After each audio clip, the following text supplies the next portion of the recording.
ఎమ్మెల్యేగా నిలబడుతున్నాను, ప్రజలు ఆశీర్వదించాలని విజ్ఞప్తి చేసిన జేబీఎస్ పార్టీ ఎమ్మెల్యే అభ్యర్థి మాల కల్లుపోతుల రంగన్న కర్నూలు జిల్లా ఆదోని పట్టణంలో ఈరోజు జేబీ గార్డెన్లో తెలుగుదేశం పార్టీ సీనియర్ నాయకులు మాల కల్లుపోతుల రంగన్న గత 40 సంవత్సరాలుగా తెలుగుదేశం పార్టీలో క్రియాశీలకంగా పనిచేసిన మాల కల్లుపోతుల రంగన్న డాక్టర్ బాబాసాహెబ్ అంబేద్కర్ ఆలోచన విధానం మేరకు ఆశయ సాధన కొరకు జడ శ్రవణ్ కుమార్ పార్టీ జై భీమ్రావు భారత్ పార్టీ అభ్యర్థిగా ఆదోని నియోజకవర్గం నుండి జడ శ్రవణ్ కుమార్ విజయవాడకు పిలవడంతో హుటాహుటీన వెళ్లి జడ శ్రవణ్ కుమార్ ని కలవడంతో శ్రవణ్ కుమార్ మాట్లాడుతూ జై భీమ్రావు భారత్ పార్టీ అభ్యర్థిగా ఆదోని నియోజకవర్గం నుండి అసెంబ్లీ సీటును నీకు అవకాశం కల్పిస్తున్నామని తెలపడంతో మాల కల్లుపోతుల రంగన్న వెంటనే ఆదోని అసెంబ్లీ తెలుగుదేశం పార్టీ నియోజకవర్గ ఇన్ఛార్జ్ కె మీనాక్షి నాయుడికి పార్టీకి రాజీనామా చేస్తున్నామని తెలిపి పార్టీలో 40 సంవత్సరాలు మీ సహకారం మరవలేమని జేబీఎస్ పార్టీ తరపున ఎమ్మెల్యే అభ్యర్థిగా పోటీ చేస్తున్నందువల్ల తెలుగుదేశం పార్టీ వీడుతున్నామని తెలిపారు.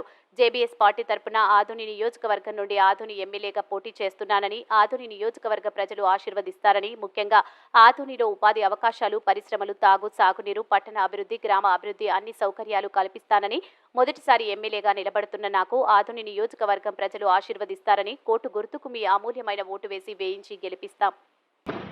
ఈ పార్టీలో మనము చేరితే పేదలకు సర్వీస్ చేయడానికి బాగుంటుందనే ఉద్దేశంతో నేను ఈ పార్టీలో చేయడం జరిగినది. వాళ్ళు ఇక్కడ ఆదోనిలో ఎన్క్వైరీ చేస్తే, మా పార్టీ అధ్యక్షుడు ఎన్క్వైరీ చేస్తే వారికి ఆదోనిలో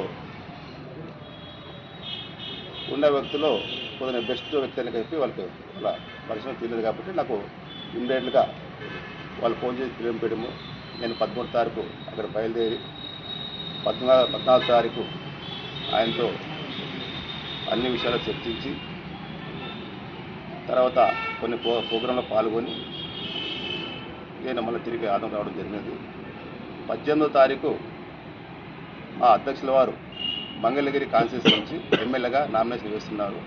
మేము ఆ రోజు స్టేట్లో మొత్తం ఎంతమంది ఇప్పటివరకు కంటెస్ట్ చేస్తున్నామో అంతమంది ఎంపీలు అయితేనేమి ఎమ్మెల్యే అయితే అందరూ ఆ యొక్క కార్యక్రమాలు పాల్గొంటున్నాము.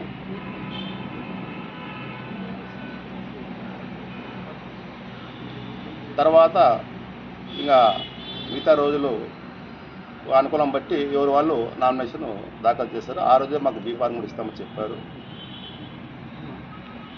ముఖ్యంగా నేను ఆదోని ప్రజలకు తెలిపేది ఏమనగా, మనకు గత 30 సంవత్సరాల నుంచి సరైన ఆదోనిలో మౌలిక వసతులు లేక చాలా ఇబ్బందులు గురవుతున్నారు. దాంట్లో నంబర్ 1 ట్రాఫిక్ సమస్యలు. ఆదోనిలో ఎప్పుడో 70 సంవత్సరాల కింద వేసిన రోడ్లు అవే ఉన్నవి. ఇంతవరకే కానీ ఎన్ని ప్రభుత్వాల్లో వచ్చినా మారినా కూడా వాళ్ళెవరూ ఆవిడ గురించి పట్టించుకోలేదు. కాబట్టి ప్రజలు సహకారం చేసి మా పార్టీని గెలిపించి ఇక్కడ నన్ను గెలిపిస్తే నేను ఆదోని డ్రైనేజ్ కూడా ఏర్పాటు చేపిస్తాను మా పార్టీ తరఫు నుంచి. తర్వాత రెండవది నీటి సమస్య చాలా తీవ్రంగా ఉంది. మనకు గతంలో రామ్జేలో ఒకటే ఉండేది. తర్వాత మళ్ళీ తెలుగుదేశం మాయంలో బసవనగర్ ఎస్ఎస్ ట్యాంక్ కట్టారు. అది కడితే కూడా ఇప్పుడు 20 ఏళ్ళ పైన అయింది. ఇప్పుడు అది కూడా కట్టిన తర్వాత నీళ్ళకి చాలా ఇబ్బందిగా ఉంది. మా ప్రభుత్వం వచ్చిన వెంటనే నేను ఇంకొక ఎస్ఎస్ ట్యాంక్ కూడా కట్టి ఆదోని ప్రజల దాహాన్ని తీర్చాలని అనుకుంటున్నాను. తర్వాత హాస్పిటల్స్ ఉన్నాయి. ఈ మధ్యన కొత్త హాస్పిటల్ కట్టారు కానీ భవనాలు కట్టారు కానీ దాంట్లో ఫుల్ఫిల్ స్టాఫ్ లేదు. అదే పాత స్టాఫ్తోనే దాంతోనే చేస్తారు. కాకపోతే ఏమంటే రోజు రోజుకి ప్రజలు పెరిగిపోతున్నారు. దాని తగ్గట్టు వ్యాధులు పెరుగుతున్నవి. సరైన వసతులు లేక చాలా ఇబ్బందులు పడుతూ ప్రైవేట్ హాస్పిటల్లో పోలేక అక్కడ వాళ్ళు డబ్బులు కట్టలేక చాలా ఇబ్బంది అవుతారు. ఏమి చిన్నది జరిగితే కూడా ఇక్కడ ఉండే గవర్నమెంట్ హాస్పిటల్ అన్నీ కర్నూలుకి రెఫర్ చేస్తున్నారు. ఇక్కడ ఏమి మిషనరీస్ ఏం లేదు. కాబట్టి మా ప్రభుత్వం వచ్చిన వెంటనే ఇక్కడ నేను గెలిచిన వెంటనే ఎక్కడ హాస్పిటల్ అయితే ఉన్నాయో అక్కడంతా మొత్తం స్టాఫ్ని ఫుల్ఫిల్ చేసి ఎవరు కూడా కర్నూలుకి పోకున్నట్ల ఎక్కువ శాతం ఇక్కడే వాళ్ళకి వైద్యం అందేటట్టు చేయాలనుకుంటాను. ఈ 3 మెయిన్ ప్రధాన అంశంలు ఇంకా చాలా ఉన్నవి. తర్వాత మా పార్టీ అధ్యక్షుల వారు